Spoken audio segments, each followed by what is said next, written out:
So Guruji అంటే ఇప్పుడు మీరు చెప్తున్న దాని ప్రకారం ప్రతి మనిషి యొక్క బలహీనతే అతని ఓటమి అని అనుకోవచ్చా? కాదండి, కాదు కాదు. బలహీనతే ఓటమి కాదు. తాత్కాలికంగా బలహీనతలు ఓటమి అయితే ఒక్కోసారి అనుకోని సంఘటనలు జరుగుతూ ఉంటాయి. ఓకే, బెస్ట్ ఎగ్జాంపుల్ చెప్తా. మెడ్రాస్లో మేము షూటింగ్ చేస్తున్నాం. నెక్స్ట్ పిక్చర్కి స్క్రిప్ట్ డిస్కషన్ రాఘవేంద్రరావు గారు తెలుసు కదా మీకు, రాఘవేంద్ర గారితో. ఆయనకి కాలు ఏదో ట్రాక్షన్లో పెట్టి ఆయన కాలు నొప్పి ఉంటే పెట్టి పడుకున్నారు. ఆయన చూడటానికి వెళ్ళాను నేను ఈవినింగ్ అరౌండ్ 5 o'clock.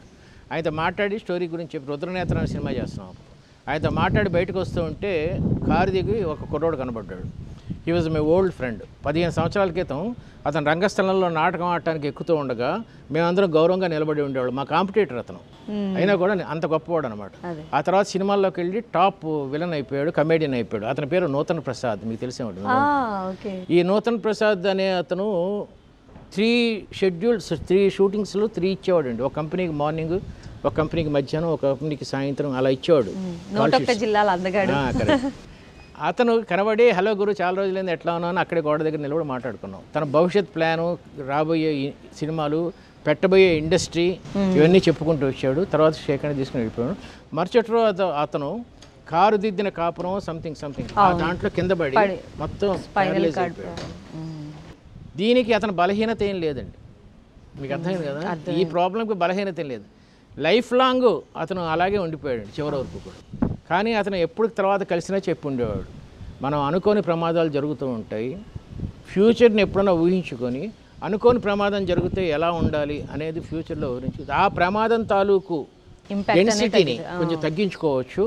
నేను అదే చేశాను, దట్స్ వై ఇప్పుడు కూడా నవ్వుతూ ఉన్నాను అని చెప్పాడు. This is a lesson for me.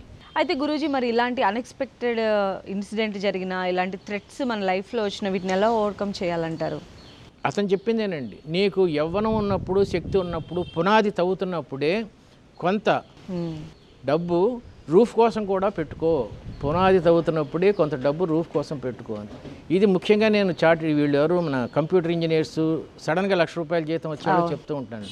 జీవితం అంటే ఎంజాయ్ చేసేయటం కాదు, కొంత భవిష్యత్తు కోసం కూడా పెట్టుకొని ఇప్పుడే దాచుకుంటే రేపొద్దున నీకు ఆకస్మిక ప్రమాదాలు ఏదైనా జరగవచ్చు. లెటర్ సపోజ్ యువర్ పెయింటర్, నీకు లక్షల డబ్బు వస్తుంది, సడన్గా ఏదైనా ఇదొచ్చి చేతులు వణుకుతూ రావచ్చు, ఇంకా ఇన్కమ్ ఉండదు కదా.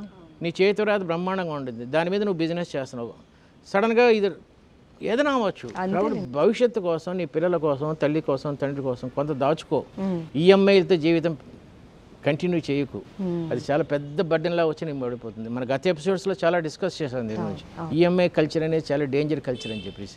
సో భవిష్యత్తు కోసం కొంచెం దాచుకుంటే, వర్తమానంలో కూడా అనుభవిస్తూ ఉంటే ఎప్పుడు బాగుంటుంది లైఫ్. సో గురూజీ